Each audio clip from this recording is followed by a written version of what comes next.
and welcome back to what is Season 3 of our Premier League to the Future series. We are in the 2024-25 season, starting on June 25th, as we have the previous couple of seasons, because that's the reset date for English football in Football Manager 22.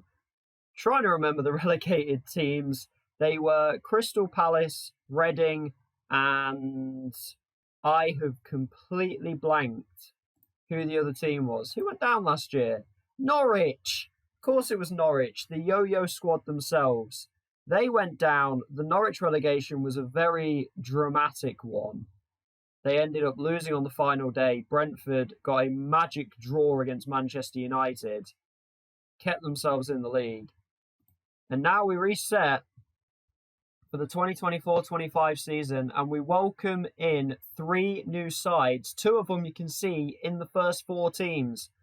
Blackburn have somehow come straight back up despite a terrible 2022-23 season, which was their first back in the top flight for 10 years.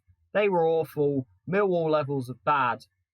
They've gone and got second in the Championship, still under Benny McCarthy, of course, ex-Blackburn Rovers striker, now turned Blackburn Rovers manager. He's brought them straight back to the top flight, so they'll have a second crack at the whip. Hopefully this one goes remarkably better. Our second new team, and it's the first time we're seeing these in this series. It's AFC Bournemouth. It's taken them 3 goes with the first simulated season in there as well, but they have made it. They didn't make the playoffs in 21-22. They missed out in 7th, lost the playoffs 2022-23, but they actually win the playoffs this time. Only 5th, which is the second highest finish. But they come 5th, end up winning the playoff final. If this is against Fulham, by the way. No, it was against Southampton. Wow, the South Coast Derby in the Championship playoff final. That is immense. They took out Stoke in a very, very dire encounter, really. 1-0. Teemu Pukki's playing for Bournemouth. Is he still there? He's still there. Teemu Pukki back in the Premier League with Bournemouth. He wasn't at Norwich last year, so this is Pukki's first time back in the top flight for about 3 seasons. But Bournemouth beat Southampton 1-0 in the playoff final with a goal from Hwang Hee-chan. And yes, he is still there. Although, he's only on loan, so actually, yeah, his loan ends in 5 days. He'll head back to Wolves. So an on-loan striker sends Bournemouth to the Premier League. They are managed by Scott Parker still. Yeah, he has not left. He's not been sacked, despite taking 3 seasons to get Bournemouth back to the top flight. They stuck with him, and he's done it eventually. The final promoted side that we're looking for, well, I tell you, I don't look at the stuff beforehand. I mentioned I really hope they haven't lost another playoff final. They did not need the playoffs this time. Fulham win the Championship. They are straight back. Well, not straight back. They are back into the Premier League after 3 seasons away. Still under Marco Silva as well, actually. So Marco Silva and Scott Parker have stayed in charge for all 3 seasons, despite taking 3 to get their sides promoted back to the Premier League. It's good to see the sides sticking with their managers. But that is the 3 new sides that have come up. We're going to have a look at any manager movements that have happened. And we see nothing new. No one sacked at the end of last season. Marcelo Gallardo I mentioned at the back end of the last video, because he was actually appointed back in about January, but decided that he was going to see out the season with Atletico Madrid before joining Spurs. So he comes in as permanent Tottenham boss, but no other changes in regards to managers. So I should probably give a quick rundown because we kind of haven't looked at it for a couple of years. Arsenal, still Mikel Arteta. Aston Villa, still Steven Gerrard. Blackburn, we've looked at Benny McCarthy. Bournemouth, Scott Parker. Brentford, actually, yes, Mark Van Bommel, he came in partway through last season, didn't he? I still had Vincennes on the mind, it's not him. Graham Potter is still at Brighton. Sean Dyche is still at Burnley. Chelsea are going into their third season under Massimo Allegri now. Everton still with Frank Lampard. Can they do something, please? Fulham still have Marco Silva. Leeds still sticking with Alfred Schroeder, who came in at the start of the save, or start of the 2022 season, where we've taken over and looked at the save. Arne Slot is the Leicester City manager. He came in the first simulation season. Liverpool with Pep Guardiola, second season for him with Liverpool, whilst Jurgen Klopp goes into his second season with Manchester City. Manchester United still with Zinedine Zidane. He's into his second full season with United. Newcastle still rocking with Eddie Howe. They've had him throughout the whole save. Sheffield United still with Paul Heckingbottom. Spurs with new manager Marcelo Gallardo, who is the only new manager currently. West Ham with Antonio Conte, who's been there a year and a bit now, I think. And Wolves with Ruud Gullit, who's been there for about a year and a half. The only other thing we're going to look at in this first little bit, this is more just to show you what the league looks like and who's in. We will take a look at what transfers have gone down in this window straight away. So if we scroll straight up to the top, that was very noticeable. Chelsea are at it again. And the weird thing is, it's another winger / striker. I've been on about Chelsea having a ridiculous front four in Havertz, Lukaku, Mbappe and Vinicius Jr., who they brought in last season. And now they bring in Rafael Leao. How does he fit into this side, especially for £114 million?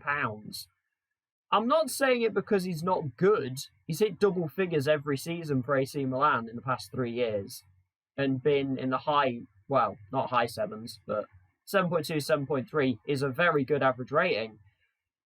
I just don't see how he fits into that four unless somebody's gone, which I have not noticed that so far. As we go down, we find the next biggest transfer is Yunus Musa, the American midfielder from Valencia, heading to Manchester United for £64 million. Again, another player who's had a very good couple of seasons, struggled a little in his first season in the simulation, but has really shone in the past couple of years.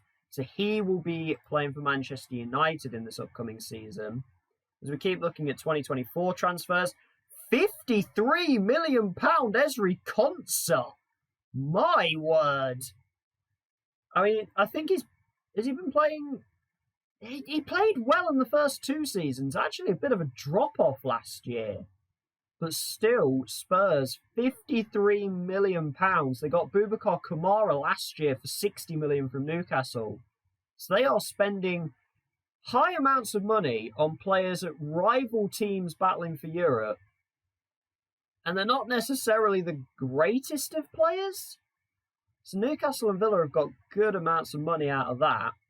I'm just surprised to see Ezri Konsa as the 3rd highest move.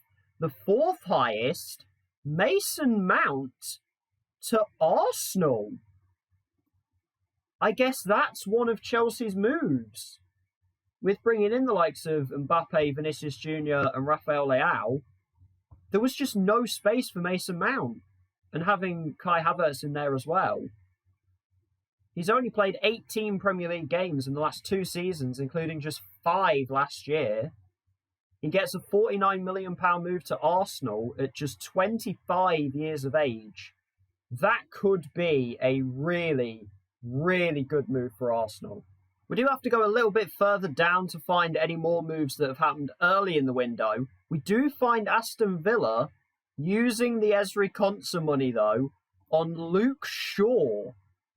Obviously from Manchester United. So United lose a left-back, though they've got Victor Christensen, who was playing quite a lot early on. Shaw only 8 games last season. Played pretty well in those 8, but Manchester United decide he's not their first choice anymore. And Aston Villa come in £30 million, replace Ezri Konsa, who's more of a centre-back, with Luke Shaw, who's more of a left-back. But I'm sure Villa will work it out. They may well get another centre-back somewhere along the road. But Luke Shaw now at Villa Park. As well for any other early summer transfers, I'm not really seeing any. There's kind of 5 or 6 really big moves.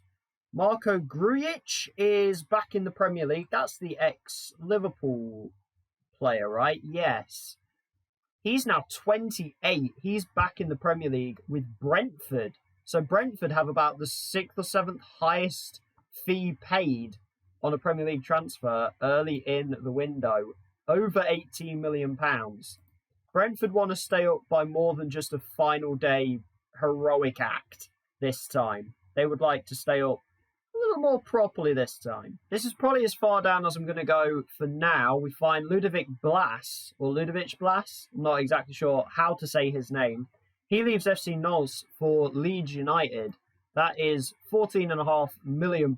He's been pretty good for Nantes. In fact, he's just gradually got better and better, despite actually having a 12-goal season with no assists in his first year in the simulation.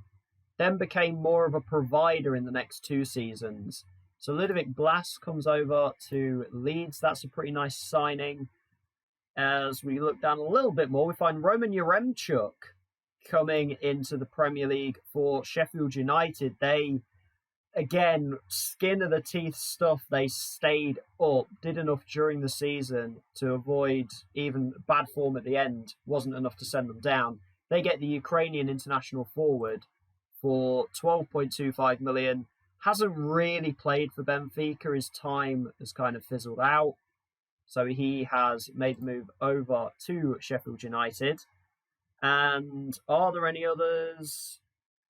The answer is yes, there is one actually. Aaron Hickey, the Scottish left back, coming over from Bologna to play for Brighton, £11 million.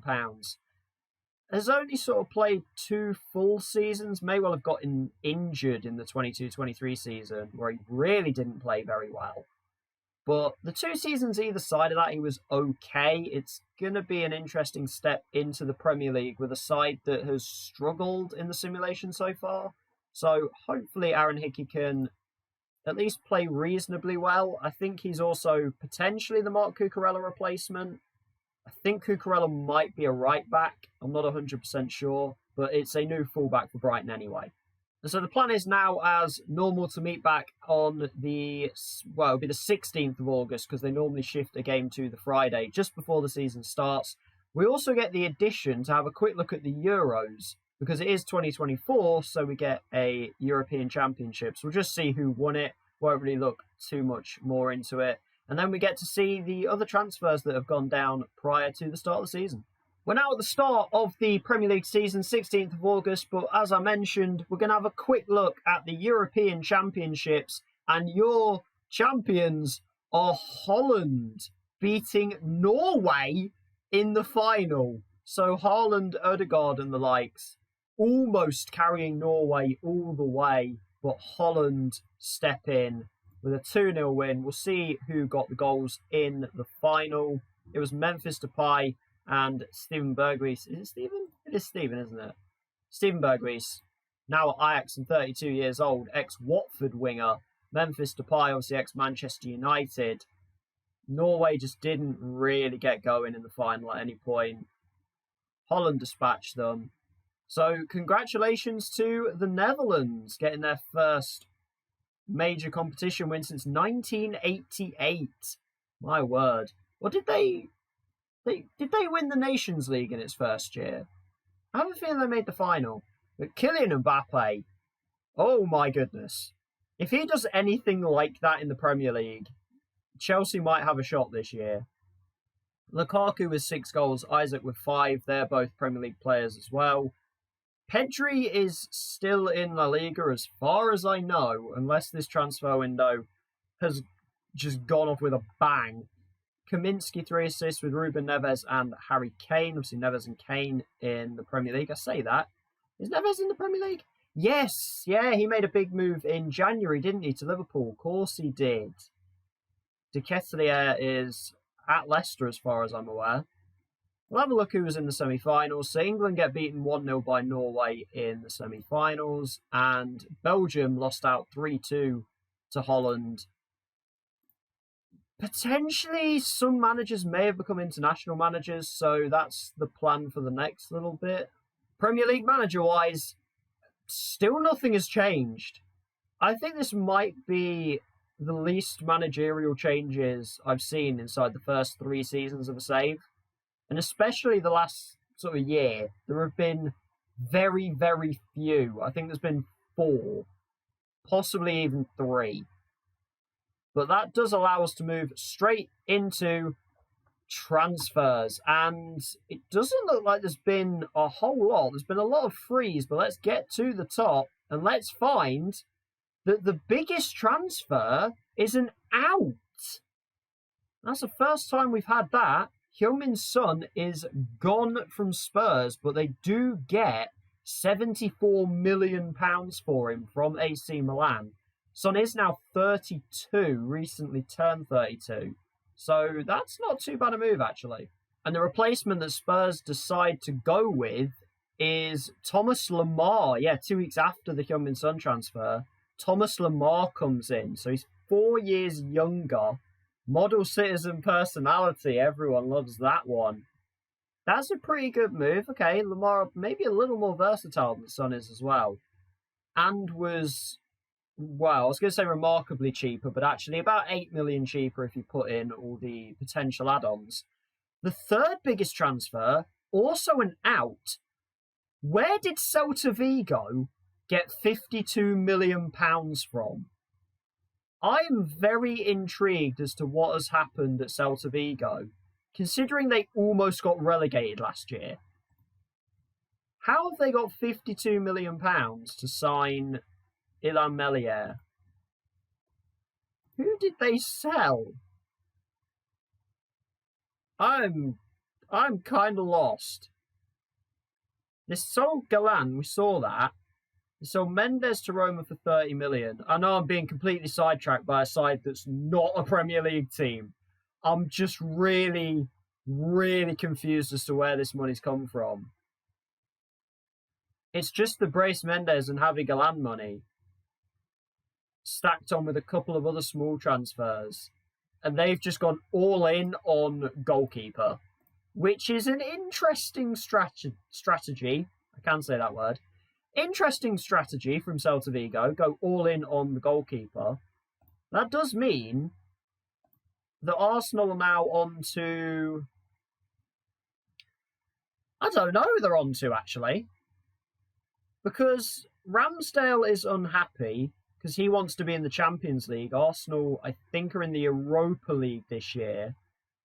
So Carl Jakob Hein is the starting goalkeeper, I guess. He's only ever played 3 Premier League games for Arsenal.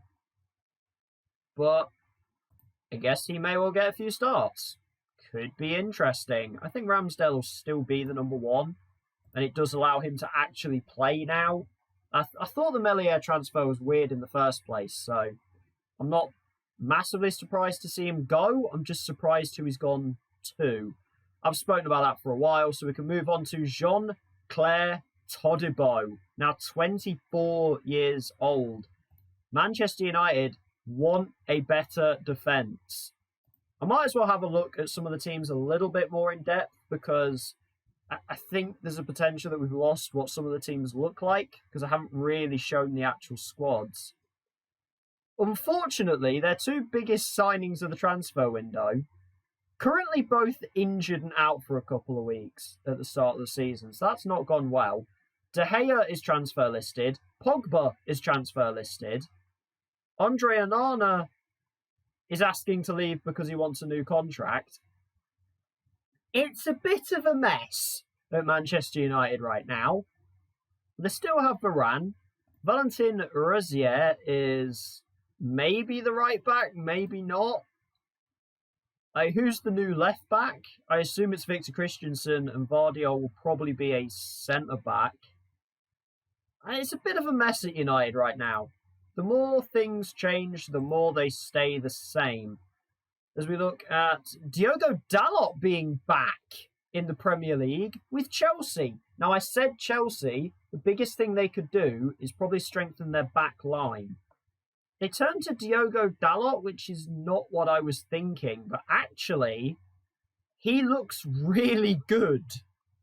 Dalot seems to have developed really well here. Bayern Munich seems to have picked his career up from his just kind of lack of game time at Man United, despite only playing 7 times last season. Chelsea have made the move to bring him back. I think Dalot could be good. I think there is a potential he could be really good for Chelsea. Odsonne Edouard has got a move to Liverpool. What? I think we saw Edouard at the start of season 1. He was top scorer after about 6 games. Got 44 in 97 for Crystal Palace. Gets a move to Liverpool. Who else have Liverpool got up front? They've got Ansu Fati. They've still got Salah and Mane. So Odsonne Edouard becomes the kind of out-and-out striker that they're really lacking at the moment. As again, playing Ansu Fati up front. Fati more of a winger than he is a forward, as a Mane, as a Salah. So Odsonne Edouard may well get a few goes. I'm not convinced exactly how much he's going to play, but that is a very interesting choice from Pep. We welcome in Marco Canna, a Belgian centre-back for Aston Villa. So this is the Ezri Konsa replacement, really. I think it's a pretty good replacement. It's a player who's very good with his feet. Is not the tallest guy, won't win a whole bunch of headers, but he's good with his feet. Looks solid enough, to be fair. Chelsea make a move for Robin Lenormand, the French centre-back from Real Sociedad. His Leicester's biggest transfer is Maxence Caqueret. Coming over from Lyon, where he came through their academy. £31.5 million for him. He had already actually played a league game, so this is a very recent transfer. When was that one? It was 4 days ago. Fair enough. Spurs going out again and getting Maxime Lopez, a midfielder. We'll kind of quickly go through some more. Leicester with Manuel Ugarte. Omar Richards comes to the Premier League with Arsenal. The English left-back who was out playing at Benfica. Went from Bayern Munich to Benfica, now to Arsenal. Listed as a squad player, I'm not sure how much he'll really play. Hopefully he gets a decent amount. I said Lewis Cook was unfortunate to get relegated with Crystal Palace because he actually had a really good season and was one of the most creative players in the league. I didn't expect to move to Manchester City, though.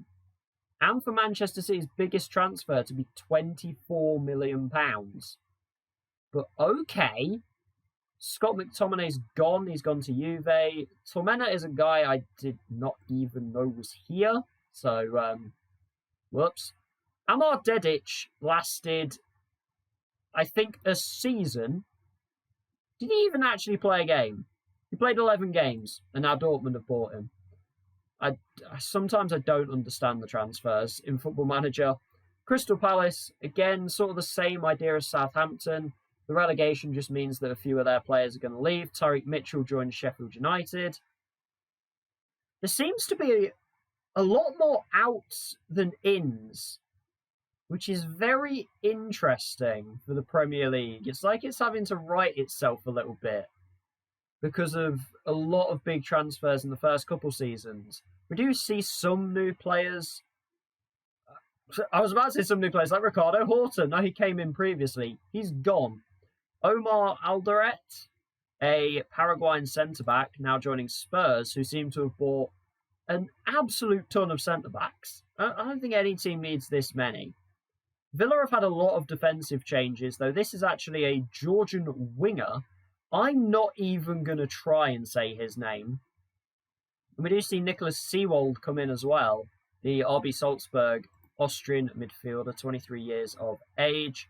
We see Lucharel Getruda, a defender coming in for Liverpool. Even the big sides are making some sort of smaller transfers. There's not too much going on. Brighton get another player from Bologna.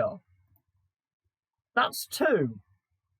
Because they got Aaron Hickey and they've brought in Mikel Aebischer as well. So an interesting transfer policy from Brighton, although they've also brought in Facundo Torres for just under £10 million. So Brighton are making moves. They know they've got to do something if they really want to stay up. Wolves' biggest transfer is Joe Willock. That is an intriguing one. Bournemouth with a few signings in Irving Cardona, Andre and Charlie Taylor from Burnley. Everton have got Aaron Martin. That is the left back from Mainz. Kufala's gone. He's gone to the Championship. Celta Vigo turning up again. But then we see the likes of Marcus Edwards coming to the Premier League. Leaving the Premier League. He was at West Ham. He goes to Palace. Callum Hudson-Odoi is gone for just £7.5 million. Fulham's biggest move is Grady Diangana. That is a reasonably decent signing if he's developed as you'd hope. I mean, he looks reasonable. I don't think he's all that good. Ben Johnson's dropped down to the Championship. Right, I want to just see any free transfers, because there is one that I should actually show. Because there is one that I've completely missed from a couple seasons ago. Eric Bailly's gone, Bradley Dack's gone, Dan Burns gone to the MLS. It's a lot more players going out than any sort of big free transfers coming in. Aston Villa getting Abdullah Bar, on a free transfer. That's not too bad. Yeah. Interesting transfer window so far in the Premier League. Feels like a lot of teams are having to balance the books at the moment. And this is the man that I just mentioned I somehow forgot about. He actually came to Manchester City on a free 2 seasons ago, and I completely missed it. Although for good reason, because he only has played 23 times and scored 5 goals, and now he's transfer listed. I don't really know what Man City's plan was with this one, but the ball are now surplus to requirements. So the last thing we'll do before the season actually gets underway is we'll take a look at the odds for the Premier League this season. Manchester City just odds-on favourite to retain the Premier League title for a 5th season in a row, ahead of Chelsea and Liverpool, with Manchester United 4th. It looks relatively similar to what we saw last season, though Brentford actually higher odds than Bournemouth, which is the first time we've seen a promoted team predicted to stay up. As we look at the team, the Media Dream 11, Ederson in goal, Alexander-Arnold right back, Vardiol at left back, which is interesting, and Van Dijk and Declan Rice, who is still at West Ham, but they've put him at centre back because they couldn't squeeze him into the midfield. We look into the midfield, we get Havertz, De Bruyne, Silva and Mbappe, and then up front we get Haaland and Salah. And other than that, I think we are now ready for the season to get underway, and we will jump back in at the end of the transfer window. We jump back in on the 4th of September. We're at the first international break for the Premier League, but as we've done before, we're going to have a quick look at what the European groups have thrown up. So it's Newcastle, the Premier League representative in the Europa Conference League. They get Group B. It was a very strange group. They've got Sheriff Tiraspol, who made a name for themselves in real life this year, beating Real Madrid in the Champions League. They're here in the Europa Conference. Maccabi Haifa, who I think we saw last year? I can't remember. I'm sure we've seen them before. And then a Montenegrin side in Sutjeska Nikšić. I hope that was vaguely even correct.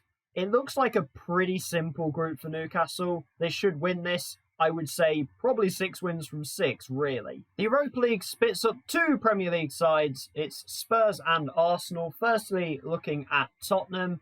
They get Group A with Red Star Belgrade, FC Utrecht and Basel. Red Star is always a difficult one. Serbia is one of, I think, the hardest places for Western European sides to go to just because of the atmosphere. But FC Utrecht, I mean, they've done well to get here. And then FC Basel are always a tricky outfit as well, being pretty much the biggest team in Switzerland. I think Spurs should probably still win the group. I think the interesting battle might be Red Star and Basel. And then Utrecht, I'm going to say fourth for them. Real Madrid, by the way, only in the Europa League. I don't know what's happened there.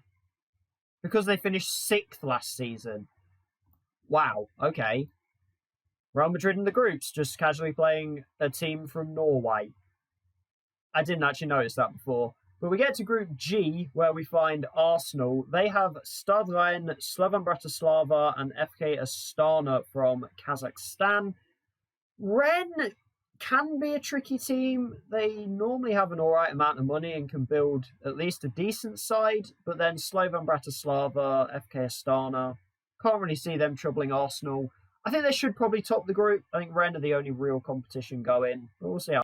And finally, the big boy competition, the Champions League, with its 4 Premier League representatives. Group A contains Manchester City. They have RB Leipzig, Dynamo Kiev, and RB Salzburg. I feel like we've seen Dynamo Kiev and RB Salzburg a lot in this save in Europe so far. Less so Leipzig. I think we saw them once. They are the competition side. Interesting that the 2 Red Bull sides are in the same group. That's quite a fun one. But I would say Man City to top the group, Leipzig second, let's say Salzburg third, and Kiev for fourth. Liverpool get Group C. They'll be hoping for a better outing this time after going out in the group stage last year. Did go on to win the Europa League. I don't think that'll make them feel any better. This time it's Sevilla, Rangers, and Monaco again in the group stage. They had Monaco last time, though they weren't the problem team. Well, they may not have beaten them, actually. I think they might have drawn with them twice. We'll see if they end up tripping over Monaco again. Rangers shouldn't cause too many problems. Sevilla, probably the team for second place. Probably Liverpool, Sevilla, Monaco, Rangers, I'd predict.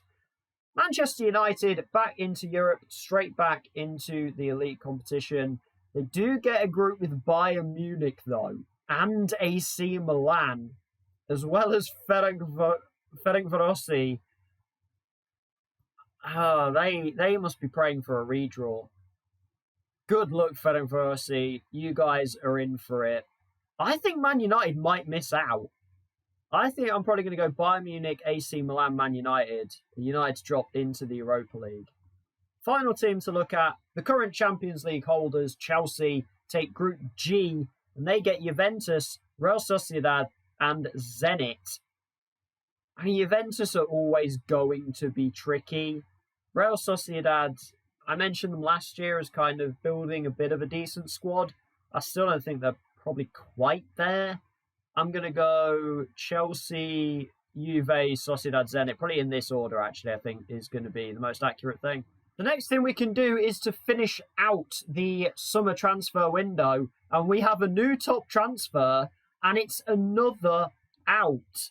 But it's Aston Villa picking up £75 million for Yusuf Demir, who joins a Europa League Real Madrid.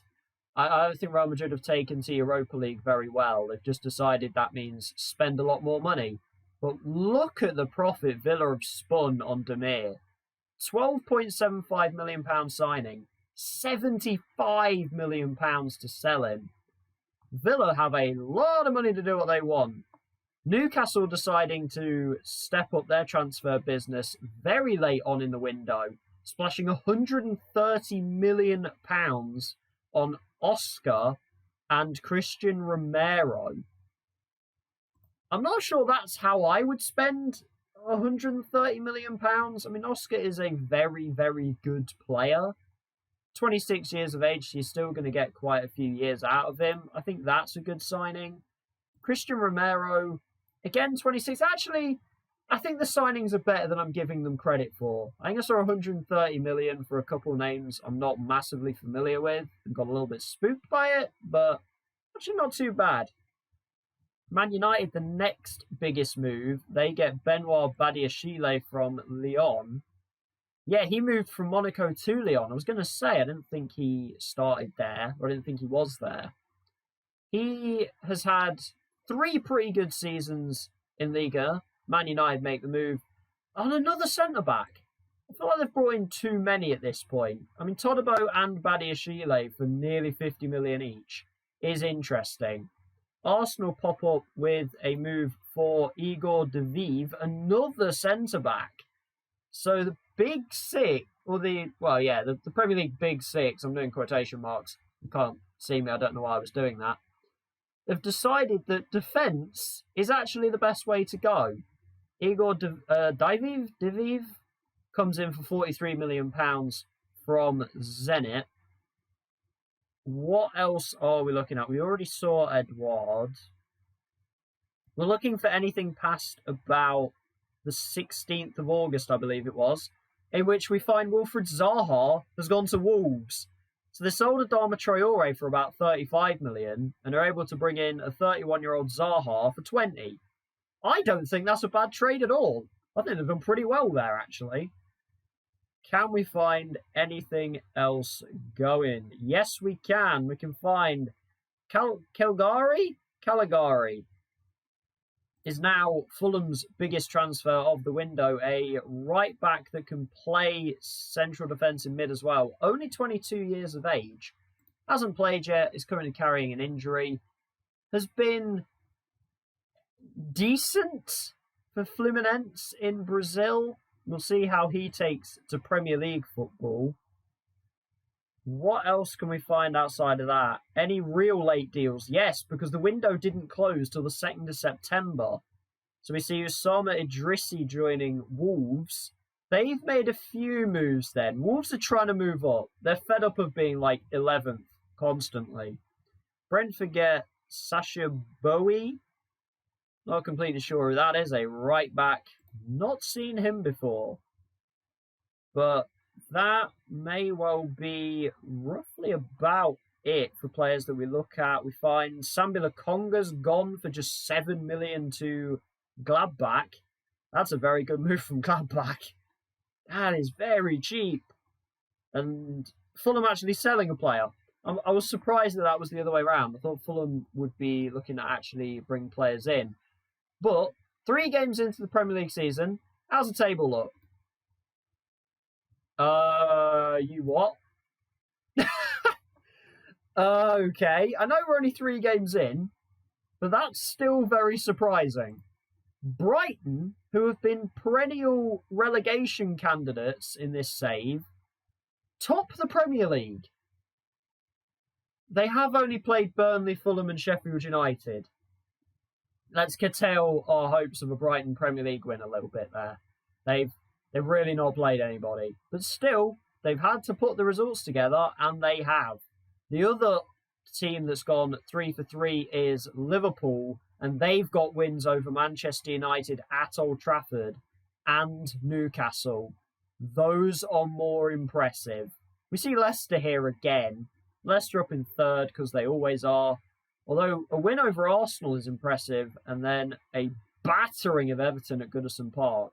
The draw was with Aston Villa, who we know are a all-round pretty solid team. So that's a good start from Leicester. West Ham up here as well, though. Their wins over Blackburn and Burnley, and a draw with Sheffield United. So not all that impressive. Chelsea, Leeds and Spurs all on 7. We look to the bottom of the league. Brentford have gotten off to an abysmal start, though they have played Manchester United and Aston Villa away and Chelsea at home.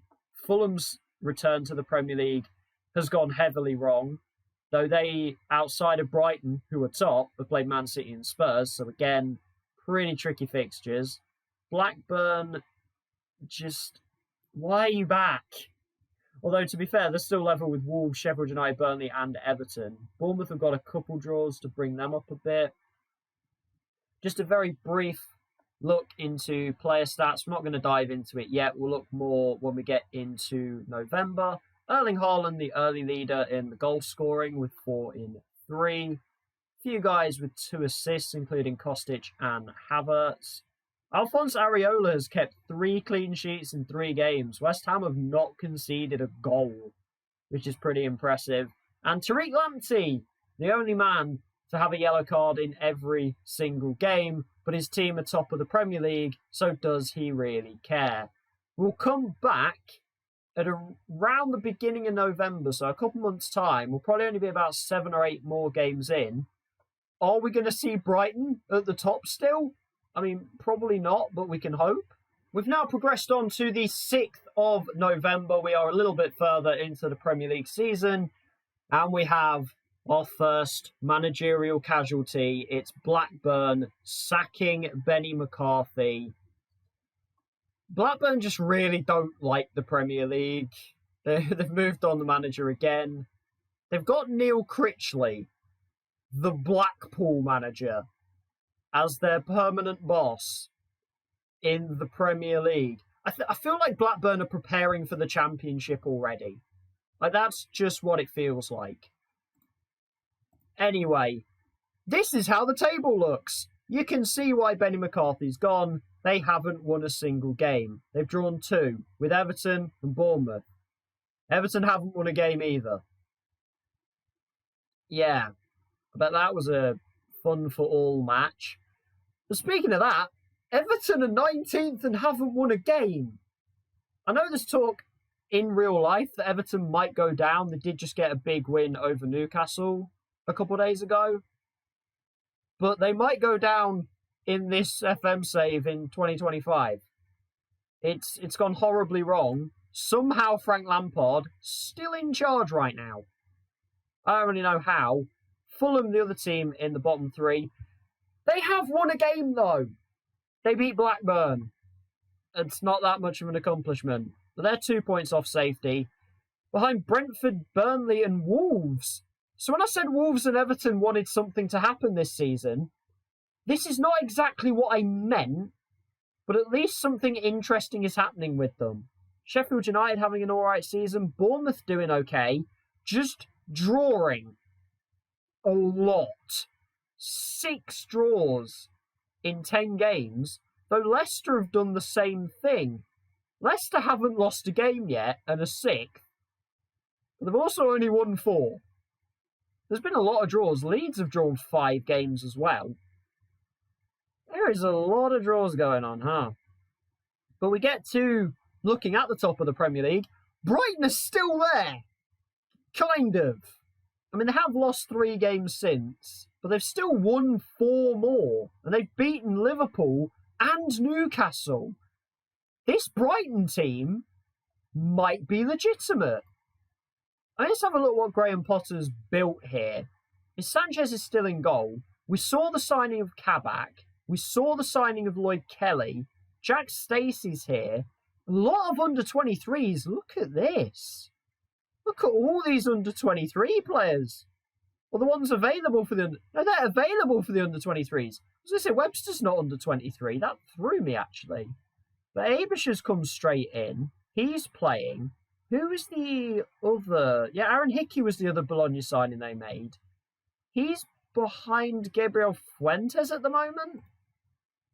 But this Brighton team is somehow doing things. Sam Johnston's currently injured, as is Lewis Dunk. I'm really intrigued to see how long that lasts for. And I got so distracted by the bottom of the table in Brighton, didn't mention Chelsea lead the way by 3 points. They haven't lost a game yet. They have had 3 draws, including a couple of disappointing ones away at Sheffield United and away at Bournemouth. But they have got wins over Manchester United and Arsenal, which means they've still got Man City, Liverpool coming up. They should be interesting games. Liverpool down in 5th. Man City, Man United level on 20 points each. And Leicester and Leeds filling out the other European spots. So Newcastle, Arsenal, and Spurs struggling again. This Spurs team just can't get going. Like, they end seasons pretty well. For the first kind of 3 months of the season, Spurs really struggle. I think this is the same points tally that they had last time. And Tuchel was sacked. So, I mean, how much longer is Gallardo going to get? What we will do now is dive into the stats now that we are about 3 months into the season. We'll look at most goals per team. Chelsea lead the way with 23, with Brighton in second with 20. Brighton are possibly legitimately actually in the top four. This may not be a fluke. They're actually playing pretty well. Arsenal with 19, Villa, Liverpool, United 18. Least goals is Blackburn with a massive 5, Fulham 6, and Everton 7. It's a reason they are the bottom 3. We look at expected goals for. Manchester City actually lead the way with pretty much 17. Interesting that Brentford are third. An expected of almost 16. They've scored 9. So there's Brentford's issue. They could rather do with a goal scorer right now. We look at conceded. We've got Leicester and Manchester City with 8 conceded each. So there's Leicester's strength and why they are in the top 6 right now. Only conceding 8 in 10. Not a bad effort there. Most conceded is Brentford with 20. If they were taking their chances, even with the most goals conceded in the Premier League right now, they would be doing a damn sight better. Blackburn 19, Everton 18, Fulham at 17. Expected goals against, Fulham actually at almost 21. 3.5 ahead of Burnley and then Wolves. How are Fulham so far clear? What play style does Marco Silva have going on at Fulham? Like, what is he doing? He's gone all guns blazing, vertical tiki-taka. He's become Leeds. Fulham have become Leeds. Okay, that's good to know. If we look at any other random stuff as well, actually just looking a little bit further down, I mean, average attendance, United, 5 teams have got 100% capacities. Stadium sellouts 5 for 8 sides. So the Premier League's still getting pretty good attendances. If we jump into player detail stats, first thing we'll jump to is goals. And we actually find Moise Kean with 7 in 10. No, 7 in 7 for Moise Kean. His first full season back in the Premier League since his time with Everton in the 2020-21 season, which was only 2 games. He's got 7 in 7 for Villa. My word. Go on, Moise Kean. He's level with Romelu Lukaku, who's still banging in the goals, now 31 years of age. Keane's got 7 in 4 starts. He's had 7 shots. What? Moise Kean has a 100% conversion rate. That's phenomenal. Erling Haaland and Bukayo Saka are second with 6 each. Sebastian Haller with 5, along with Patson Daka, Thomas Soucek turning up in the goal scorers charts, with Nikola Vlasic and Wilfried Zaha. So Wolves have something going right for them, even though their season's not going very well. Zaha has 5 goals. A few other guys to point out, Zapata at 33 has 4 goals. Salah, now 32, he has 4 as well. Brighton with Sandro and Morelos at 3 each. I mean, it's not groundbreaking. Abel Ruiz actually at 3 as well. So the second in the Premier League, their top scorers have 3. I'm massively impressed with Brighton. Though expected goals, the highest is only 5, and that's Erling Haaland, and he's got 6. Jimenez is up there. He's 33 now. So the older players still doing well. Nobody really out there in expected goals at the moment. I love the shot stat. Like, Lukaku's had 41 shots. Or is this just shots on target? Oh, that makes it slightly less interesting. I thought Moise Kean had 7 shots and scored 7 goals. That's just on target. Vlasic leads that stat, by the way, with 22. He is, I was going to say he's way ahead, but Haaland's had 19, actually, so he's not massively ahead. We go down to the assist makers so far. Bruno Fernandes, he's been up there pretty much every season in chances created and key passes, so it's good to see him actually topping the assist chart early in the season here. Mo Salah with 5, And then you find the creative sparks for Brighton's season so far. Steven Ozarte and Facundo Torres with 4 assists each. That's where that spark's coming from. Ruben Neves in his first full season at Liverpool, he's got 4 as well, along with Kai Havertz up there once again with 4. Standout names, Ludovic Blas with 3 assists in his first season with Leeds. Todd Cantwell's there for Sheffield United. Christian Eriksen is still here at 32 years of age. And then we're getting down to sort of just 2 assists. It's nothing huge. Key passes is actually led by a Bournemouth player, Ricardo Esgao, 31-year-old Portuguese right back. Not a player I'm familiar with, but interesting. Bukayo Saka, who is currently tied second for top goal scorer with 6, also has 20 key passes and a couple of assists. So Saka is looking really, really good this season. He's tied with Charles Ketelaere and Kylian Mbappe. We look to chances created, that's what I was looking for. Yuri Tielemans leads that one with 7. Kai Havertz second on 6. And then you get Christian Eriksen, Marcus Rashford, Dele Alli still making some chances at least, although no Everton players taken one yet. Sebastian Szymanski and Mo Salah. 5 chances created, 5 assists. Wow, they are appreciating Salah. We go down to defending. We can find tackles 1 is being led by Sergio Reguilon for Spurs. He's got 30. Henry Lawrence has 27 for Sheffield United. He can play anywhere. He's also not a player I'm familiar with. Was just signed this season from Chelsea for 2.6 million. Has played every single game as well. Just the 1 assist going, but a lot of tackles. So he's having a good year so far. And then we see another strange player again. Filip Kostic, an attacking midfielder with 26. And then James Justin there on 26 as well. Although he's got 5 key tackles. Does he lead that stat? He's tied with Josko Vardiol, actually.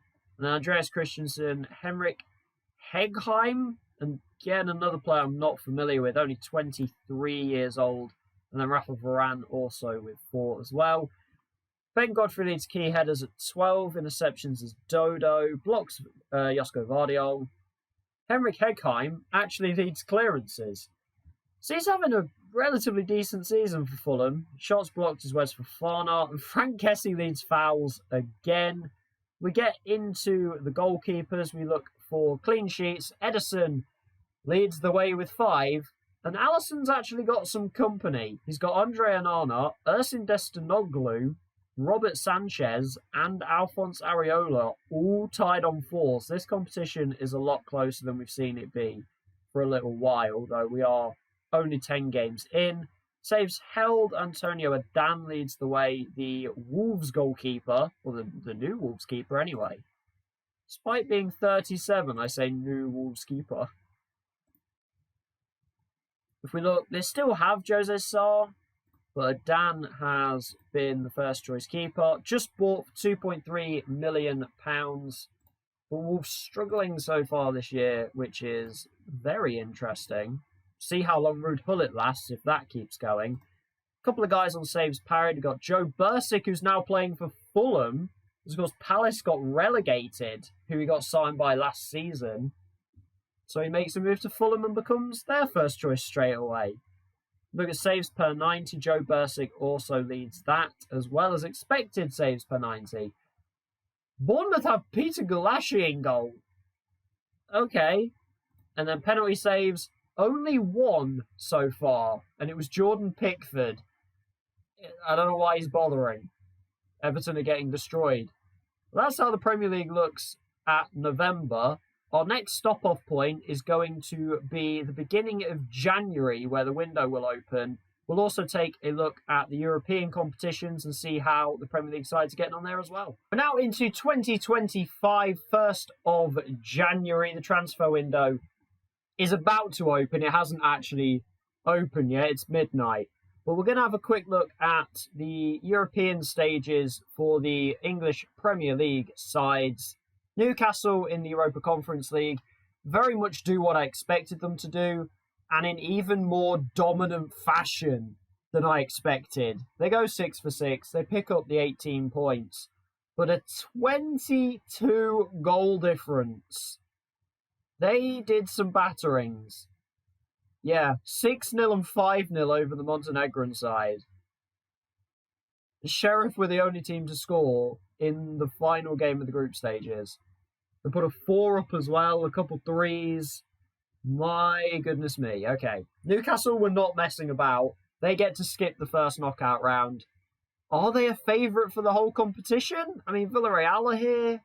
Bruges are here. Obviously, sides will drop down from the Europa League, but Newcastle may well be a favourite for the Conference League. We head to the Europa League, we look at Group A, and we find that Spurs have indeed won the group, though FC Utrecht, who I did not see doing very well at all, actually gets second and only 2 points behind Spurs. Spurs had a 0-0 draw with Utrecht, and they actually lost in Basel 1-0. They do rack up 4 wins, though, including 2 wins over Red Star and a pretty dominant 3-0 win over Basel at New White Hart Lane. So Spurs go through. They evade any first-round playoff as well. And Arsenal top Group G as well. Actually, they go 6 for 6, which I didn't think would happen. I thought Rennes might have at least a little bit of a say. The Rennes do progress with them as well. No real big dominant wins for Arsenal, but just consistent, getting the 1-2 goal wins and even popped a 3-0 win in Astana at the end there. So Arsenal, Spurs both advance pretty comfortably.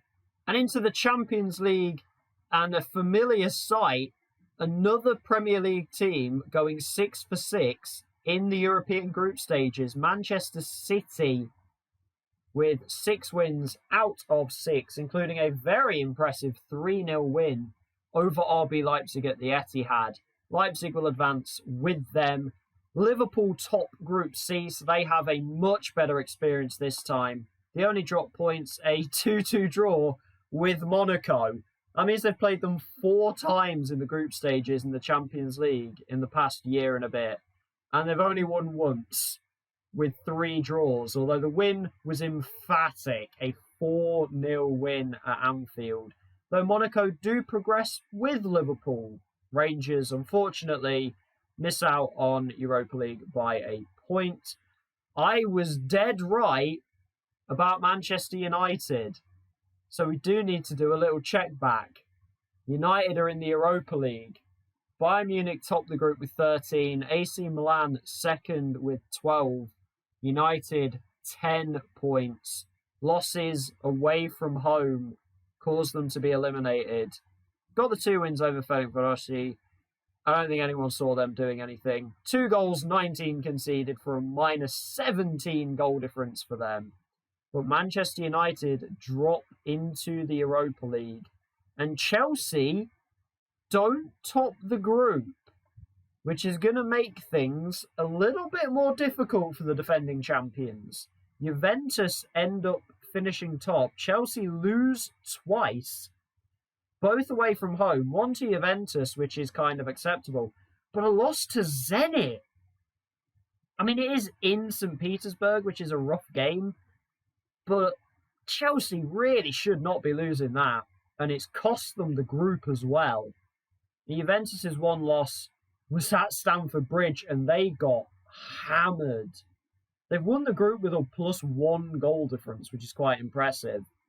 But we'll nip back to the Europa League, see who Man United are playing in the first knockout round, and then we'll see who Chelsea, Manchester City, and Liverpool have in the knockouts in the Champions League. So Europa League knockout-wise, Manchester United will play Fiorentina from Italy in the first knockout round. I think they should get past them. Fiorentina, not the most amazing of teams. I mean, certainly not a bad side, but Man United should be doing better, really. And then Champions League-wise, oh my goodness. I said it was going to be a harder path for Chelsea. This is why they've hit Bayern Munich, who kind of half responsible for Manchester United being knocked out. They now get a chance to knock out another English side in the reigning champions Chelsea. That's going to be that's tie of the round right there. Manchester City will play Porto. I think Man City should get through that really, and Liverpool will play RB Leipzig. Leipzig didn't really cause Manchester City too many problems. I don't think they'll cause Liverpool too many issues either. That's enough time with European football. Let's get back to the Premier League. And, well, the clubs are being a little bit more proactive this time. Just mere days after we left the November stop-off point, 3 managers were sacked inside 24 hours. Frank Lampard, unsurprisingly, sacked from Everton. They were 19th, hadn't won a game. He's gone. Phil Neville. Okay. I mean, try explaining that one, I guess. But Phil Neville in at Everton. I'm sure that's really popular. Not. Anyway, elsewhere. Oh, Marcelo Gallardo's gone from Spurs already. I said Tuchel was sacked at roughly the same point for the same results. And there goes Gallardo. He's replaced. And this time, they actually get Roberto Mancini. This is the man they wanted all along. And they finally get him. It took them another manager in between, but they got there. Mancini now in charge of Spurs. Ruud Gullit was also sacked by Wolves. They were very dangerously close to the relegation zone. He goes, and they bring in, unsurprisingly, a Portuguese manager, but it's the young Portuguese manager from Sporting Lisbon, Ruben Amorim. Again, I like clubs that go for younger managers, give a manager a chance. Seeing the likes of Mancini and Ancelotti and people like that over and over again can get repetitive. So seeing people like Amorim is always good, in my opinion. So hopefully we see some good work from him. It's like the work that Schroeder's been doing at Leeds. We do have one other sacking as well on Boxing Day, so literally a week ago. Antonio Conte is gone from West Ham. So he's really not had a fun time in this save. Sacked by Spurs. Did okay with West Ham for about 2 years. He's gone. Craig Shakespeare, currently the caretaker manager for West Ham, was brought in as assistant in 2022 with Antonio Conte, now having to take charge of the side at the moment. If we look to Job Centre, the favourite for West Ham is Graham Potter. And you'll notice as well, West Ham are 17th. Oh my. Why would Graham Potter do that, though? Have his Brighton side fallen off? We're going to find out. Have they fallen off a cliff? Yes. Yes, they have. They're now 10th. Oh, I was really hoping for the Brighton story. It's not happened, unfortunately. They've dropped to 10th for now. 4 points off Europe, though Newcastle and Leicester have games in hand. Bottom of the table. Why are Blackburn back? We just seem to have a common theme in this save that one team has just got to be absolutely horrendous. It was Millwall and Blackburn in the first season. It was Reading last season. It's just Blackburn on their own this year. Everton have recovered a little bit. They've won 3 games in the last 10. In fact, they've beaten Manchester United and Aston Villa, who are sides in the top half, which is a little bit bizarre because then you look at it and you're like, you lost to Brentford and Bournemouth and Burnley, but okay. I mean, Burnley have recovered. They're up to 12th. Wolves are up to 13th. They're pulling themselves clear as well. Fulham are within striking distance. I mean, they're only a point off Brentford, same points as West Ham. I think we might get two promoted sides going down again. It could be Fulham and Blackburn. It looks like Bournemouth might be okay. They're only 4 points clear, which isn't massive.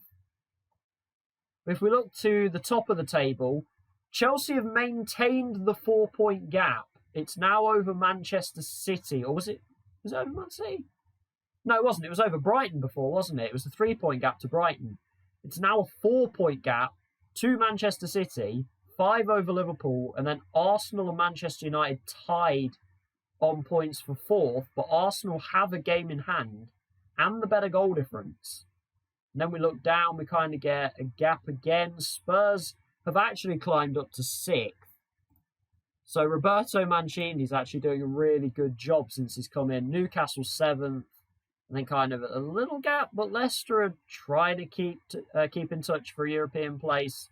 But we seem to be getting kind of locked down in this 7 teams. The so-called Big Six and Newcastle's money being added in as well. We won't dive into the player stats. We'll do that probably in April. But we see Romelu Lukaku just romping away with the golden boot. 16 goals. That means he's got 9 in his last 10. Whereas Moise Kean has only added 2 in his last 10. Erling Haaland is now up on 12. I think he got 6 in his first 10, and he's got 6 in his next 9. Actually, yeah, Lukaku's got 9 in 9. That is incredible. Mbappe's still top in average rating, 2nd in assists again. Mbappe's turned into a creative genius, which is very interesting. Ederson leads clean sheets, and Tariq Lamptey still leads yellow cards, although it's not one every game, thankfully, at this point. It's just 9 in 20? Yeah, 9 in 20. But that's how the Premier League looks on the 1st of January. We're now going to sim ahead to the beginning of February to get through the January transfer window. And then we'll pop back and we'll see if any more managers have been sacked. I said last season was quiet. We've had about a quarter of the league change managers at this point in the season. And we'll also get to see what transfers go ahead. So we're now at the end of January into the beginning of February. The transfer window has closed. Just a quick update on the West Ham job. They've hired Giovanni van Bronckhorst, who is the Rangers manager. He comes down from Scotland to take over the West Ham job. However, it's gotten to a very dangerous point for West Ham now. They are 19th, 4 points adrift. There are still 13 games to go. There is half a chance they can make enough of a recovery to stay up. Looking at the rest of the Premier League, I guess Blackburn decided to turn up. They've now got 3 wins. They've got wins over Fulham and Bournemouth in there. Still only 12 points, still 10 points adrift. I still believe Blackburn are down. Brentford, Bournemouth, and Everton have rescued themselves. They've now got 5 wins. 1 over, Blackburn, and 1 over Wolves as well, who have actually recovered as well. And then we look at the top half. It's a 2-horse race. Chelsea and Manchester City, 1 point gap. Chelsea have finally lost a game. It was at the Etihad. So, Chelsea are the only hope to break the Manchester City run of titles. We then get Arsenal and Liverpool kind of in their own little world as well. And then the battle for Europa League between Manchester United, Leicester, and Newcastle. Leicester actually picking it back up again, which is quite nice, because normally they just drop off a cliff. They're actually hanging around this time. 10 wins on the season, 9 draws, which is actually weirdly probably helping them. So I feel like they just didn't get enough draws before. Quick bit in the player stats. Lukaku's up to 18 goals, Haaland at 4 behind. Moise Kean's added an extra 3 in the last 5 games. So he's caught up a little bit on 12. Still the same guys that we're looking at in the other stats, although Santiago Arias now has 9 yellow cards as well. But we're mostly here to have a look at the January transfer window. So let's see what has gone down in 2025. The most expensive transfer of the January transfer window is Newcastle, bringing in Marcus Senesi from Feyenoord, another centre-back. So many defensive transfers have been happening this season. It is insane. Next biggest is Ismaila Sarr leaving Everton, who I didn't even know he was at. But Villa using some of the money they got from Yusuf Demir, using only about a third of it, to get Ismail Assar in from Everton. West Ham, realising that they are in big trouble, make a deadline day move for Renan, a Brazilian defender, centre-back from Palmeiras. Not the kind of guy I'd go for if I was in a relegation battle, but okay. Then we see, Villa are going in. Villa want to make a run at something. They are using the Demir money. They've brought in... Senesi went to Newcastle. I had a moment there where I was like, so many Feyenoord players. I was like, they all gone to Villa. No, but Feyenoord have made a lot of money in this January transfer window. They've brought in Orkun Koksu, a Turkish midfielder from Feyenoord. And they've also brought in Williot Swedberg. Now, this is a name I do know, and I know he can become a really, really good player. So again, Villa have been smart in this save. They've made a lot of signings of young, high-talent players, like Yusuf Demir, like Williot Swedberg. And it's relatively working. They missed out on Europe for this season. They might miss out again next season. But they're building a squad, and even if they have to sell the players, it's not the end of the world. I don't agree with this transfer, though. Why would you buy Eric Dyer? Who is spending over £17 million on 31-year-old Eric Dyer? I don't understand that one.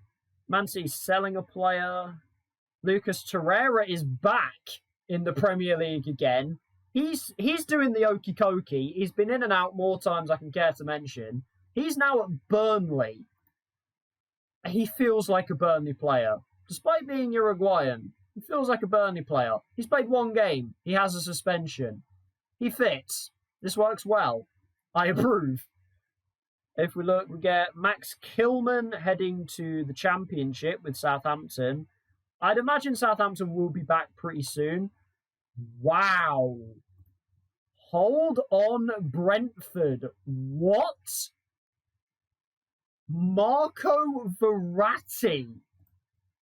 I mean, he is 32, but wow. Okay.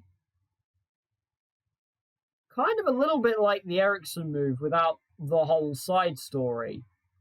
That is a very interesting signing by Brentford. Okay. Everton selling Tajon Buchanan, a Canadian winger who I've never heard of, I'm not going to lie. Leo Østegård returns to the Premier League with Bournemouth, so a little South Coast deal there. Jose Juan Macias goes to Brighton from Deportivo Guadalajara. We get a player leaving. So Bologna are actually buying a player, which is quite nice to see. There was the Cantwell transfer, by the way. We noticed he was at Sheffield United. He only just joined from Blackburn. So that explains that one. Livakovic is gone. Oh, okay. Who have Newcastle decided to their keeper? Oh, I never put two and two together. Of course, they bought Ercan Sakir, didn't they? And they already had Livakovic. So that's a little bit of a weird one, but okay. Coutinho's back with West Ham. Coutinho might be playing Championship football next year. What? Did Brighton sign Eric Aguirre? Okay. So Brighton are making moves. They are trying to do stuff, which is good to see. After that, Saul Salcedo to Everton, who also sell Tom Davis to Brentford. Okay. Jacob Ramsey's gone to Germany, so I guess he didn't really pan out for Villa. And they've made so many transfers, it's probably fallen down the order.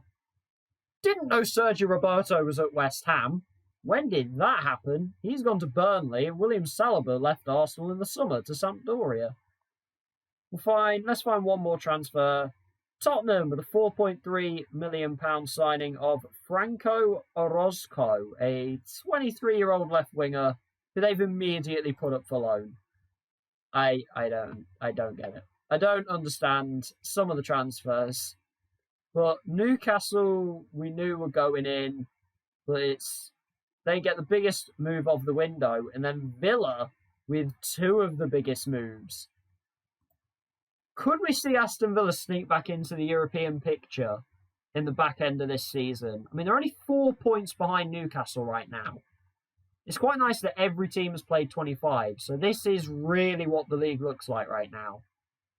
But we'll come back at the beginning of April. We'll run through some more team and player stats and see if there are any more managerial changes, and more importantly, who's top of the Prem. We're here on the 2nd of April. Casually forgot to say I'd also be checking in on Europe. Europa Conference League, Newcastle advance just swimmingly 6-1 over Jablonec of the Czech Republic. They head into the quarterfinals to take on the Yellow Submarine Villarreal. That's probably the hardest team they could have got, I'm not going to lie. The bottom half of the draw looks quite nice. The top half less so. I think the winner of this quarterfinal could well be the winner of the whole thing. Europa League, we're keeping an eye out for 3 English sides, and it's quite easy on one regard, because Arsenal and Manchester United will be playing each other in the quarterfinals of the Europa League. Man United came through Fiorentina 4-2 in the first knockout round, and then just wiped the floor with Wolfsburg 5-1. Arsenal 7-1 over Ajax. That is very surprising. I mean, considering Ajax did a 6-0 over Sparta Prague as well. Bit of a weird one. We look to Tottenham. They have only had to play the one round as well so far. They struggled a bit. They got Shakhtar Donetsk and only came through 4-3. And now they play Real Madrid in the quarterfinals. I think we might be saying goodbye to Spurs. We're definitely saying goodbye to one of Arsenal or Manchester United. It could still be an all-English final, but it feels unlikely. And then in the Champions League, 3 sides to look out for once again. Liverpool come past RB Leipzig 3-0. They will take on Juventus in the quarterfinals. Manchester City, I expected them to get past Porto with relative ease. They do 4-1 over them, so not too hard on that one. They play Barcelona in the quarterfinals. But the big one, the holders Chelsea, who have been in the final for the past 4 years, are out to Bayern Munich 4-3, and we get an all-German tie with Dortmund taking on Bayern Munich, but Chelsea out of the Champions League at the last 16 stage. But hey, it's not all bad, Chelsea fans. You won the League Cup! Yay! Marco Asensio scoring in another cup final, scored in the FA Cup final last year, gets one in the League Cup final this year, and then Lukaku and Mbappe had it 3-0 in 31 minutes. So, pretty easy cup final there. Chelsea 3, Newcastle 0. Piece of silverware for Chelsea. But this is how the Premier League table stands right now. And Manchester City have flipped the table. Well, I say flipped the table. They've flipped it with Chelsea anyway. Now 4 points clear at the top with just 8 games to go. It's looking ominous for a 5th straight Manchester City title. Chelsea are the only team who have any chance of catching them. We then have Arsenal and Liverpool tied on 57 points each. Man United 53. And then it's Leeds, who have, not completely come out of nowhere, but I didn't expect it to be them in 6th. Spurs have stayed around the 9th spot. They're trying to fight back. And then Newcastle and Leicester in there. Newcastle do have a game in hand, though, as do Spurs. So it might be more between them than between Leeds and Leicester. We look at the bottom of the league. Blackburn have added another win. Strangely, they've done the double over Leeds. Considering Leeds have actually gone really well this season, Blackburn have done the double over them. Not exactly sure how that's happened. West Ham have clawed their way out the bottom three for now and dropped Bournemouth into it with Brentford there as well. So Bournemouth have really dropped off. And the side that's come firing on is Fulham. Are they finally not going to yo-yo? I say yo-yo. To be fair, they spent about 3 seasons in the Championship. So Fulham it might just be a Norwich thing now. Villa haven't kicked on as much as I thought they would. Maybe they need another season to build that up. Brighton, unfortunately, are just going to kind of become a mid-table team. Wolves have had a good recovery. We'll have a quick look at manager movements to see what has happened. And a couple of things have happened. Mark van Bommel is gone from Brentford. Not too surprised. Currently, Stephen Pressley is the caretaker manager for them. Want to go job centre? Wow. Okay, that would be a massive hiring. Julian Lopetegui is actually the favourite. Not long taking charge at OGC Nice, but he could be coming to the Premier League, and Lopetegui could be a Championship manager at some point. That would be strange. But the big one, Villa sacking Steven Gerrard. It wasn't for poor league position, it was just for a really bad run of results. Like I said, Villa haven't kicked on like I thought they would.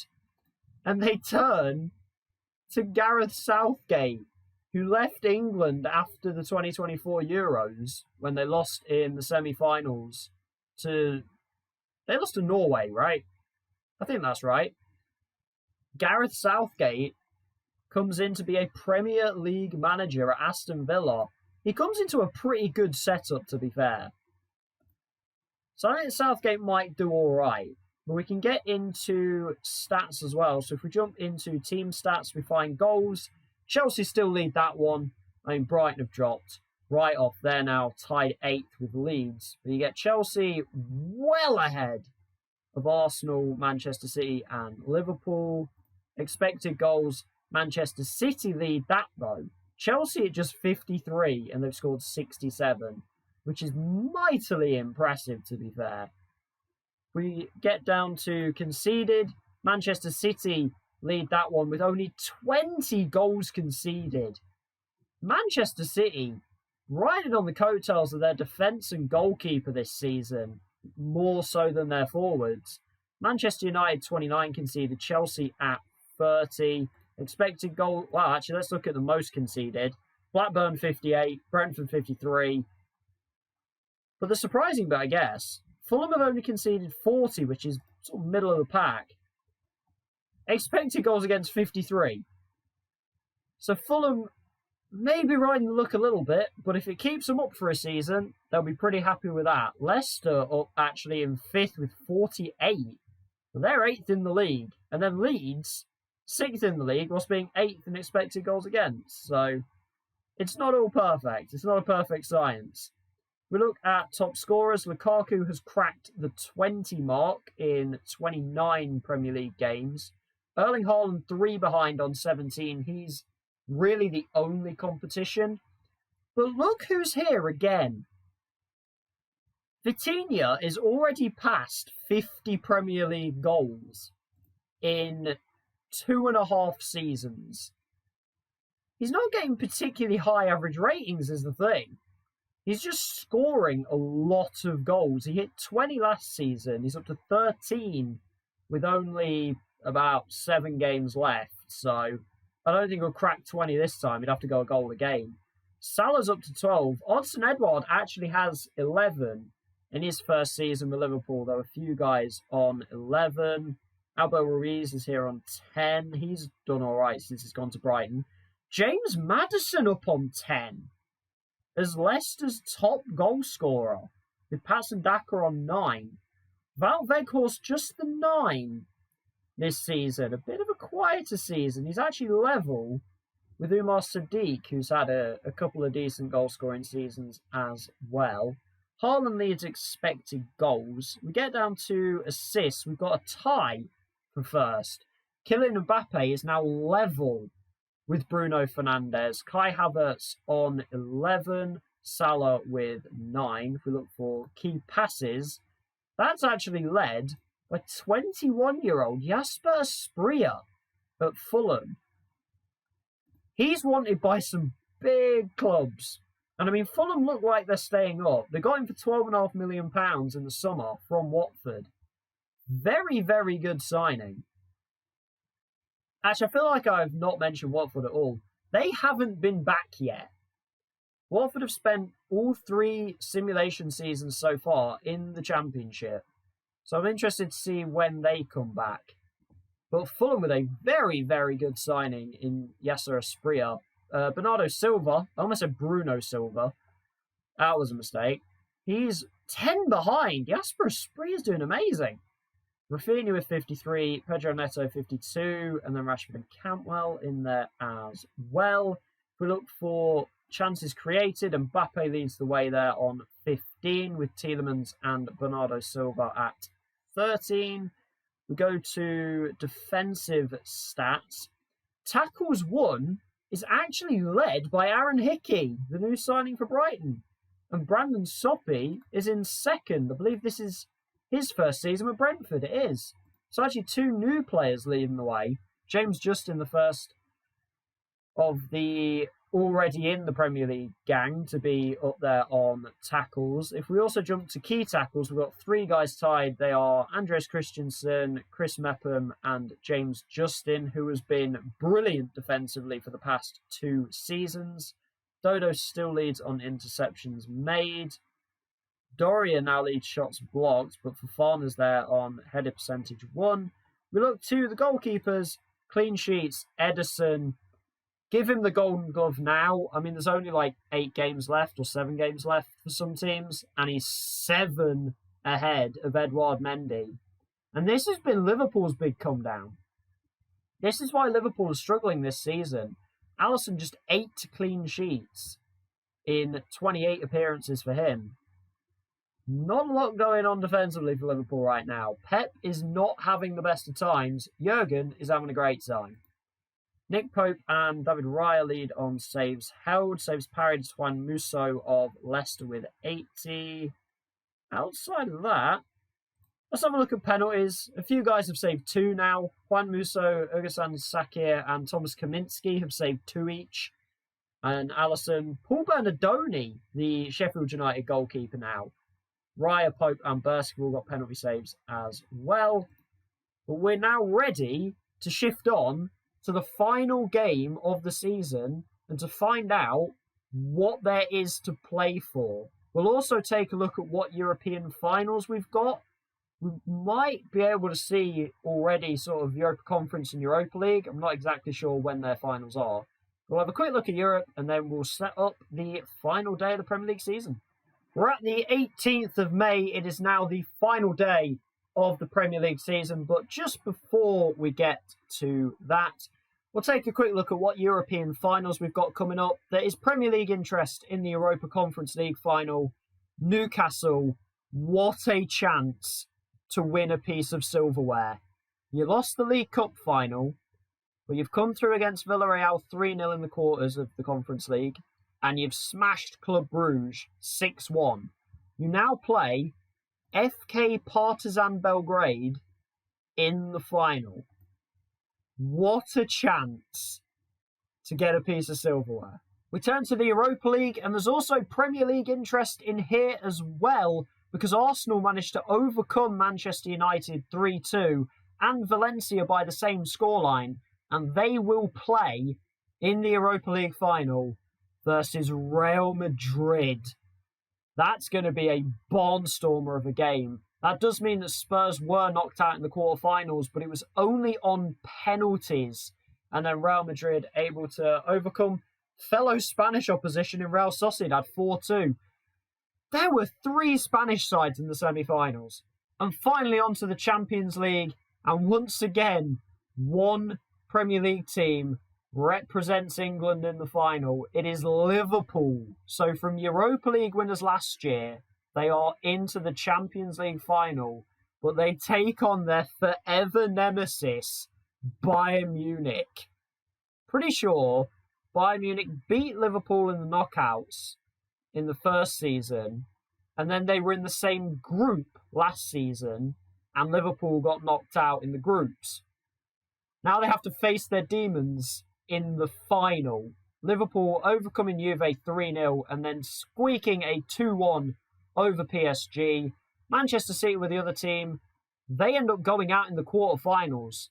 So the Chelsea-Man City final that we'd seen for 4 years straight really just did not come to happen at all. I mean, Chelsea out in the last 16, Man City out in the quarterfinals. Barca ended up being put out by Bayern Munich 6-4.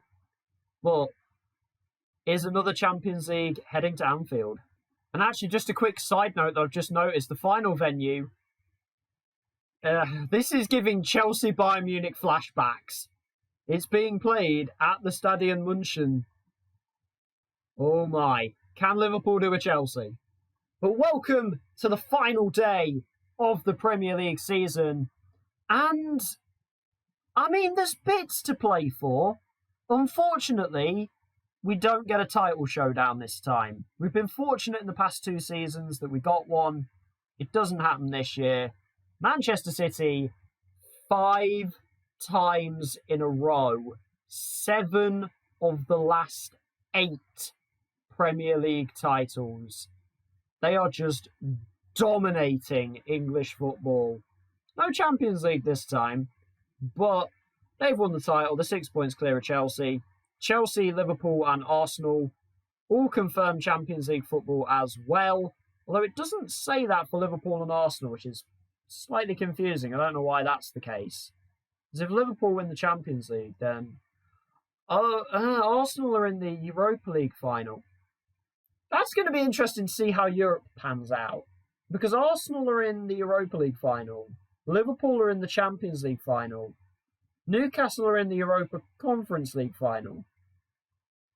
But Liverpool and Arsenal already in the Champions League spots. Newcastle not necessarily confirm Europe, so they really do need to win that game. But Leicester will be playing European football for the first time in this save. Well, except for the first season, which we fast simmed. For the first time in the actual simulation, Leicester will play European football. Currently 5th, could go as low as 6th, which might end up being Europa Conference League if Newcastle win that final. Not exactly sure how that's going to pan out. We also do need to look at what the FA Cup final is. Because dependent on the FA Cup final, that could also alter the European spots. So the FA Cup final isn't really going to alter much. It's next week. It's Manchester City and Liverpool. To which actually neither side has won the FA Cup since Man City since 2010-11 and Liverpool haven't won it since 2005-06. So either way, both sides would probably quite like to win it. But returning back to the Premier League, we see that Blackburn go down. I mean, slightly more respectable this time. 19 points is definitely better. Bournemouth are relegated. They started the season well and just completely vanished off the face of the earth. West Ham have to win. No ifs or buts about it. West Ham have got to beat. Where are they going? They're away at Brighton. Brighton have nothing to play for. They've had a very good season. Could have been better. It started so well. But they've had a really good season for their books. West Ham have to win at Brighton. And Brentford would have to lose at home to Fulham, who are already safe. Brentford, final day drama again with Brentford. If they somehow mess that up, the goal difference is in West Ham's favour, so it's literally just West Ham win, Brentford loss. West Ham will stay up. But it's looking dire for West Ham. Everton saved themselves somehow. They've actually got up to 11 wins. They've had a really good run of things, actually. The things to look out for on the final day, the Leicester Man United Europe bit, and then if you go Man United, Newcastle and Leeds, although less so Man United, who do they play on the final day? They actually head to Newcastle. Ah, okay. So Newcastle would need to win by about 3 goals, depending on goals scored. And then Leeds, they head to Arsenal, who have already got Champions League football and will be pretty focused on the Europa League final. So Leeds might have a shot at getting some points there. Spurs look like they're going to miss out on Europe again, and they head to the title winners Manchester City on the final day. Spurs really going to miss European football again. Actually, out of interest, any more managers gone? Well, Brentford have hired their manager. They've hired Leonardo Jardim, which is, I mean, it's not Julian Lopetegui, but it's still a very intriguing hire. He was at Espanyol for sort of 3 years. They should stay up, right? They should. They just should. The season is now over. We're at the 1st of June. We are going to have a quick look at the European finals because they all included a Premier League side, and it is success for Newcastle. They beat FK Partizan 2-0 in the final of the Europa Conference League.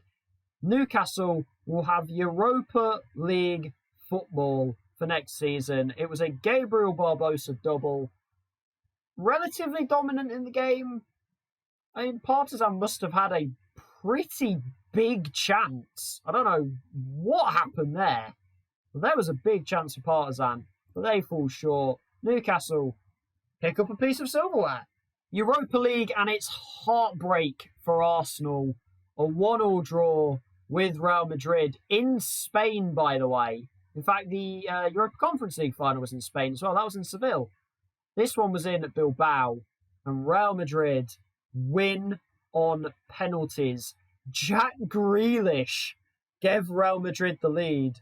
Wendell got Arsenal's equaliser, the ex-Manchester United midfielder in this save, now at Arsenal. And when David Alaba missed the first penalty for Real Madrid, Arsenal must have thought they were in on something good here. And then, unfortunately, Mason Mount and Bukayo Saka, that's all too familiar. That actually kind of hurts. And Eder Militao ends up scoring the winning penalty for Real Madrid. Heartbreak for Arsenal. They still get Champions League football through the league, though, so they can't be too angry. And finally, the Champions League final. And it actually kind of happened again to Bayern Munich. They've lost the final in their home stadium on penalties. This time after a 0-0 rather than a 1-1. But Liverpool come out and win the Champions League once again. It was a shootout that went on for a little while. In fact, Marcus Antonio had the chance. Did he have the chance to win it? Because Max missed. Salah Edward, no, he was the fourth penalty. I thought he had the shot to win it. He didn't. Neuer actually scores a penalty. And then just some misses. Giovanni Reina missed. Jordan Henderson had the chance to win it. He missed. Joshua Kimmich then missed. And in the end, it was Alan Velasco who scores the Champions League winning penalty. A man that they signed for $5.5 million from FC Dallas in 2023 and has played 14 games for them in the Premier League. He just scored the Champions League winning penalty. This game is so weird sometimes. So with a 2 out of 3 on European success, what happened on the final day in the Premier League? Well, obviously, Manchester City won the title, we knew that. But they won their game against Spurs, so Spurs really don't get European football. The place to look, bottom of the table, West Ham are down. They lose 2-0 at Brighton. And they don't even really put up a fight. Abel Ruiz double. A lot of this team is about to get dismantled. A lot of these players are going to be in the transfer window of the next season. Just one shot on target in a game that you have to win to stay up. And you deserve to go down at that point. Brentford do stay up despite actually losing to Fulham 1-0. Brentford, they've been edgy these 2 seasons they've been back, but they get a third one. Sheffield United will get a 4th season. Fulham will get a 2nd season. Good for them. Europe-wise, Leicester actually lose to Chelsea on the final day, but Manchester United lost to Newcastle, although it wasn't a big enough swing for Newcastle to jump into 6th, so they keep 7th, but they get a Europa League spot. So it's going to be interesting what happens with the Europa Conference League. There might be no Premier League representation in the Europa Conference League this year. Something else to check, actually, is the FA Cup final. That should have been by now. That was Manchester City and Liverpool are your FA Cup winners. They win the Champions League as well. Ansu Fati with the goal. So despite not competing for the Premier League at all, finishing 3rd in the table, you do win a Champions League and an FA Cup. Is that a good enough substitution? I think it probably is, because, you still made the Champions League, so I think that's all right. What we can do now to finish off and wrap this up is to jump into the stats of the season. Team-wise, we won't take too long on this, but Chelsea topped the goal scoring with 84, still cannot topple Manchester City, who were tied with Arsenal on 72 goals scored. Man City actually topped the XG, though, at 71. Defensively, Manchester City only concede 27 goals, 12 better than both Arsenal and Liverpool. Most conceded in the end was Blackburn with 68. Everton are there. Brentford with 65. West Ham 62. Obviously, Brentford somehow survive. And then just a bunch of teams on 56. That's a lot of teams. Fulham only concede 51, despite a near 65 XG against. Rather fortunate, maybe? But Fulham get a 2nd season in the Premier League, though it has happened again. 2 of the promoted sides have gone straight back down. But I'm glad that at least Fulham have hung around. We can now jump into player stats, and Romelu Lukaku has absolutely smashed the competition. 29 goals. The next best was Erling Haaland on 17. By the way, I slagged off Phil Neville. He's got Dominic Calvert-Lewin firing, and Everton finished completely safe in mid-table. Well done, Phil Neville. I'll give you that one. Salah got 16. Weghorst just started scoring at the end of the season. He got 15, along with Vitinha, who bags a 15-goal season this time. Sebastian Haller as well. Edouard in his first season with Liverpool. Alvarez Martinez scores 13 goals in just 18 starts and gets relegated. Somebody should probably sign him. He's 24. Yeah, someone really should sign him. Looking further down, Yeremy Pino appears on the list for the first time. He got 12. Richarlison bags 12 as well. So whatever Phil Neville did, it really worked. By the way, Lukaku's XG, only 16.5 and scored 29. I believe that's his 2nd golden boot in a row, which is very, very impressive. Weghorst leads shot on target percentage. Morelos leads conversion rate with 31%. Wow, okay. That's very, very high. Assists, we get a 3-way tie between Bruno Fernandes, Kylian Mbappe, and Martin Ødegaard. Sort of comes out of almost nowhere and bags 14 assists. Kai Havertz just one behind on 13. Mo Salah 11. Kevin De Bruyne appears towards the end of the season. He ends up with 10. Yassine Adli, by the way, for Burnley picks up 9 assists. That's an impressive one. And Kakare in his first season in the Premier League with Leicester, he gets 8. So not too bad from them. Yasser Asprilla leads key passes by 11 ahead of Bernardo Silva, and Pablo Fornals, actually, another player who may well get picked up, is 29, so slightly older, but he's still got a few good years ahead of him. Key passes, we want chances created, that's what we want. And it's a Chelsea tie between Kylian Mbappe and Kai Havertz with 17 each. And Jadon Sancho and Mo Salah on 16. I think I've only mentioned Sancho like twice in this save. Mentioned him like a season and a half ago, and now I get to mention him again. So at least he's doing something. Defensively, if we look at tackles won, that ends up being topped by Vitaly Mykolenko. Again, whatever Phil Neville did, he did a heck of a job saving Everton. Aaron Hickey ends up second with James Justin in third. If we look at key tackles, we get a tie on 10 between Chris Mepham and Kieran Tierney, with Francisco Cirolta and Kurt Zouma behind them. Chris Mepham key headers. Interceptions is topped by Ricardo Esgao, followed by Callum Chambers. And Dodo fell back a little bit to be third. Aaron Hickey leads blocks. Mepham clearances 299. Get them out one more clearance. And Alexander Jiku's here again. Remember him from 2 seasons ago? Yeah, he led shots blocked again.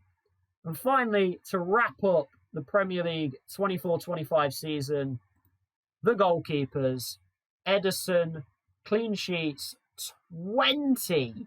Over half the games in the season, he keeps a clean sheet. Alisson finishes second on 13. Massive credit, by the way. Joe Bursick tied third with 10. He was relegated with Palace last season, got a move to Fulham, and has played absolutely brilliantly. Led saves parried in the league. Led expected goals conceded and expected goals prevented. Brilliant season from Joe Bursick. He is looking like he could become the next top English goalkeeper. He is wanted by Arsenal and Newcastle, which makes me worry a little bit for Fulham because his value is really not that high. We might see another Bursick transfer, but he's been absolutely superb. And that's where we leave off the 2024-25 season. I say that, one check at manager movements. We're all good. We're all good. But that is where it leaves off. Manchester City, 5 straight Premier League titles. Liverpool win the Champions League. Chelsea get a League Cup? Yeah, Chelsea got a League Cup. Liverpool had an FA Cup along with their Champions League. And Newcastle winning the Europa Conference League as well. If you have enjoyed the video, I know these are quite long, but if you do enjoy them, please do like, subscribe, share, put them out there, and hopefully catch you in the next one.